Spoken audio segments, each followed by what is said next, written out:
आप देख रहे हैं इंडिया टाउन न्यूज, भारत की बात।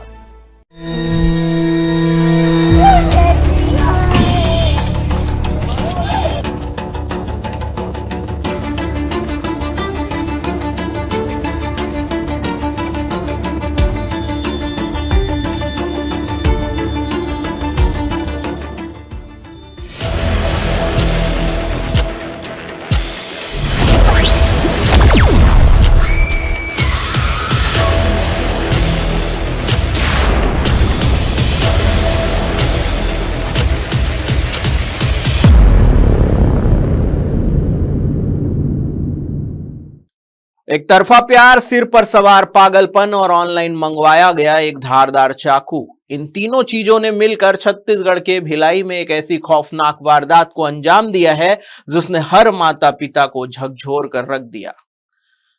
भिलाई के रामनगर इलाके में एक पीजी के बंद कमरे के भीतर महज 19 साल की एक फार्मेसी स्टूडेंट की बेरहमी से हत्या कर दी जाती है। कातिल कोई अनजान नहीं था, बल्कि वो सनकी था जो पिछले 1 महीने से उसे अलग अलग नंबरों से फोन करके प्रताड़ित कर रहा था।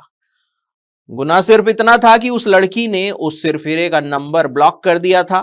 शुक्रवार की सुबह जब उस छात्रा की सहेली सिर्फ नहाने के लिए बाथरूम में जाती है, ठीक उसी चंद मिनटों के सन्नाटे में मौत कमरे के भीतर दाखिल होती है।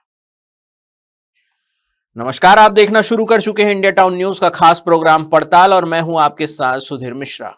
आखिर रायपुर से भिलाई पहुंचे उस कातिल ने इस वारदात को कैसे अंजाम दिया, कैसे पुलिस ने उसे चंद घंटों में दबोचा और शनिवार को जब पुलिस उसे सीन रिक्रिएट कराने लेकर गई थी तो क्या कुछ खुलासे हुए, आइए बताते हैं इस पूरे मामले की पड़ताल।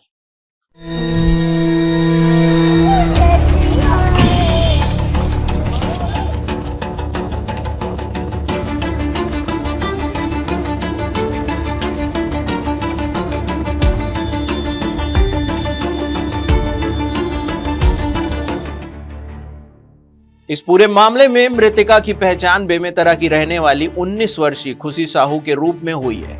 खुशी भिलाई के वैशाली नगर थाना क्षेत्र के अंतर्गत रामनगर में एक पीजी में रहकर निजी कॉलेज से फार्मेसी की पढ़ाई कर रही थी। इसके साथ ही वह बेमेतरा से बीए की परीक्षा भी दे रही थी। अपनी पढ़ाई का खर्च निकालने के लिए वह वैशाली नगर के ही फ्रेंड्स कैफे में पार्ट टाइम जॉब भी करती थी। सब कुछ ठीक चल रहा था, लेकिन पिछले 1 महीने से बलौदा बाजार का रहने वाला पिंटू साहू नाम का एक युवक उसकी जिंदगी में जहर घोल रहा था। पिंटू खुशी से एक तरफा प्यार करता था। वह चाहता था कि खुशी अपनी नौकरी छोड़ दे और उससे शादी कर ले। इसके लिए वह हर दिन अलग अलग नंबरों से फोन करके खुशी को परेशान करता था। परेशान होकर युवती ने उसका नंबर ब्लॉक कर दिया, लेकिन उसे अंदाजा नहीं था कि पिंटू के दिमाग में कितना खौफनाक प्लान चल रहा था। वारदात के ठीक 1 दिन पहले यानी कि गुरुवार को खुशी का भाई उसे भिलाई के इस पीजी में छोड़कर वापस गया था। अगले दिन यानी कि शुक्रवार की सुबह कातिल पिंटू ने खुशी को 2 बार फोन मिलाया। चूंकि उसका नंबर ब्लॉक था, इसलिए बात नहीं हो सकी।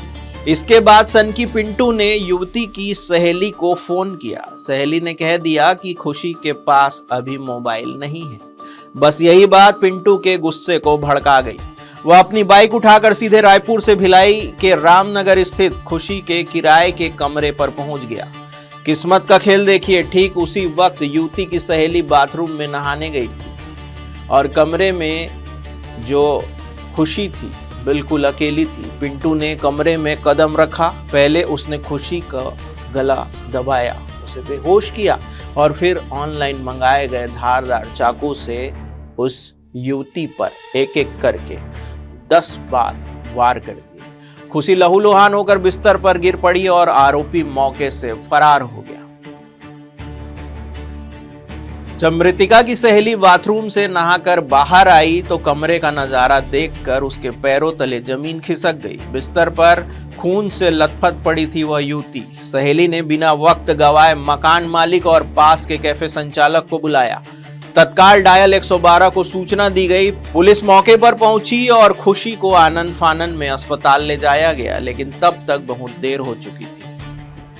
हॉस्पिटल में डॉक्टरों ने उसे मृत घोषित कर दिया। घटना की गंभीरता को देखते हुए वैशाली नगर थाना पुलिस और साइबर सेल की टीम तुरंत एक्टिवेट हुई। तकनीकी इनपुट और लोकेशन के आधार पर पुलिस ने घेराबंदी की और मुख्य आरोपी पिंटू साहू को रायपुर से धर दबोचा। हत्या के दौरान खुद आरोपी के हाथ में भी गंभीर चोट आई थी, जिसका इलाज कराकर पुलिस उसे भिलाई लेकर आई।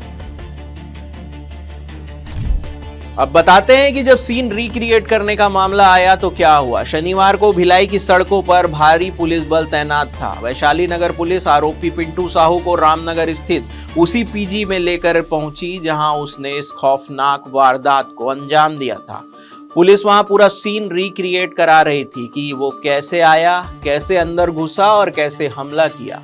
इस पड़ताल में यह बात भी सामने आई कि खुशी ने 1 हफ्ते पहले ही अपने भाई को बताया था कि कोई उसे फोन पर डरा धमका रहा है। इतना ही नहीं, आरोपी पिंटू ने 2 दिन पहले खुशी के भाई को भी जान से मारने की धमकी दी थी और उस कैफे संचालक को भी धमकाया था जहां खुशी काम करती थी।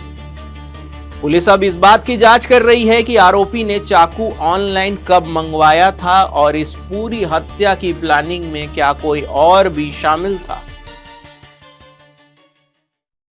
इस पूरे मामले ने एक बार फिर छात्रों की सुरक्षा व्यवस्था और समाज के भीतर पनप रहे इस हिंसक मानसिक दिवालियापन पर बड़े सवाल खड़े कर दिए हैं। आखिर एक लड़की के सिर्फ न कह देने या नंबर ब्लॉक कर देने पर कोई इस हद तक वहशी कैसे हो सकता है, जब आरोपी ने 2 दिन पहले भाई और कैफे संचालक को धमकी दी थी। काश उसी वक्त पुलिस में शिकायत दर्ज होती तो शायद आज एक मासूम की जान बचाई जा सकती थी। हमारी आपसे अपील है कि अगर कोई भी सिरफिरा आपको या आपके परिवार को इस तरह परेशान करे तो उसे हल्के में ना ले, तुरंत नजदीकी पुलिस थाने में शिकायत दर्ज कराएं। इस केस की हर अपडेट के लिए बने रहिए हमारे साथ। फिलहाल के लिए मुझे दीजिए इजाजत। देश प्रदेश की हर बड़ी खबर के लिए देखते रहिए इंडिया टाउन न्यूज, भारत की बात। नमस्कार।